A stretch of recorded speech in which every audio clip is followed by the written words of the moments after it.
Right now, this is Ticker News Insight.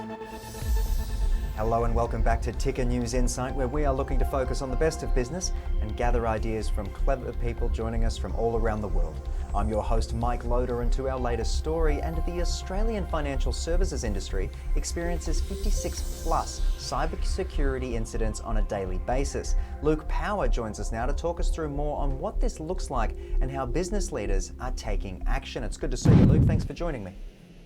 Thanks, Mike. Great to be here. Now, Luke, you and the team at Trellix have done some important research at the moment. Can you explain a little bit more about what was undertaken and perhaps what you found?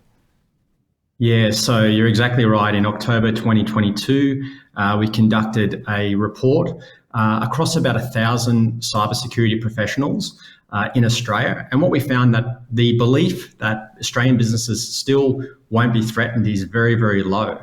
But what the report showed us is we were also seeing a large amount of incidents per day, especially, as you said, in the financial sector, experiencing on average about 56 incidents per day, which is quite high. ANZ actually has, or Australia actually has, the highest amount of incidents out of the entire APAC region.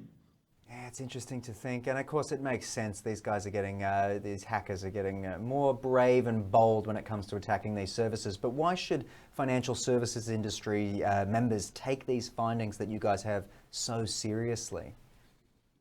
Well, I think every business should take it seriously, right from SMBs to enterprise. But with financial services, obviously, these companies, these organizations are in charge of storing, some of the most important data and financial information for not just Australian companies, but also Australian citizens. And so very important for that to happen. And then, obviously the impact, when we speak to Australian businesses, there's a reputation side and also the financial impact. And I think with the financial sector, both types of things, they are sort of magnified because of the size of the industry. And we've seen, in Q4 2022, with Optus and Medibank, these vulnerabilities or threats can happen on a large scale. And so the financial services industry is right at the forefront of that. Absolutely. But how do these findings stack up, Luke, just out of interest, against other industries here in the APAC region or in Australia and New Zealand? Yeah, so I think, financial services are right at the forefront of that. But we also have noticed that when we speak to multiple businesses, the amount of security tools that they have and the amount of siloed security solutions they have is very, very high.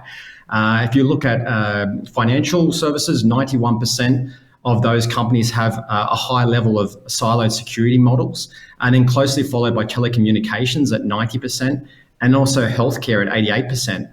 Also, what we're experiencing when we speak to these financial institutions is the amount of red tape. Because they are larger organizations, the amount of people that they need to get through internally to be able to put the business model up is much larger than some of these other companies. And so being able to respond to these incidents is very key. We here at Trellix provide a solution, an XDR solution, which helps our customers respond to those threats. And what we're also seeing in this report is the amount of time it takes for these financial institutions to respond to threats is quite high. We're seeing on average with finance 24 hours, but we're also seeing the national average being 18.4 hours, and healthcare still being 20 plus hours to respond, and then telecommunications at 21 hours. And so, yeah, it's obviously not just impacting the financial services, but the amount of time it takes to respond is impacting just some of those industries that I mentioned.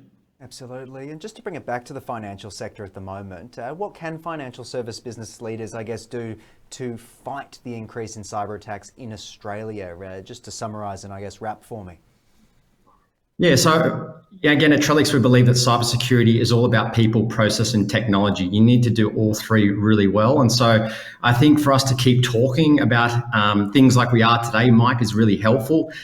We need to evaluate the existing cybersecurity ecosystems and infrastructure. At Trellix, we help our customers do that every day, just to assess where their posture is at when it comes to cybersecurity. But also, I think organizations need to adapt a living security mentality, and that's what Extend, Detect, and Respond (XDR), the premier solution that we're known for, is all about. Being able to react and respond. And again, our company name Trellix forms from the tree trellis, which, if you think about it, it's always growing, always living, spreading. And that's what security is. You've got to adapt a solution that's going to be able to change on a daily basis and evolve with some of the threats that are out there.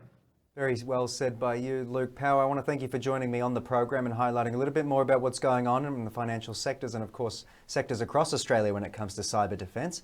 And, of course, it's an ongoing discussion, so hopefully we can reconnect again down the track. Thanks, Mike. A pleasure to be here. And of course, thank you to all of you for tuning in. I've been your host, Mike Loader. Be sure to head to tickernews.co for more. We'll keep you across all of those big cybersecurity attacks that we're seeing more and more of. Be well.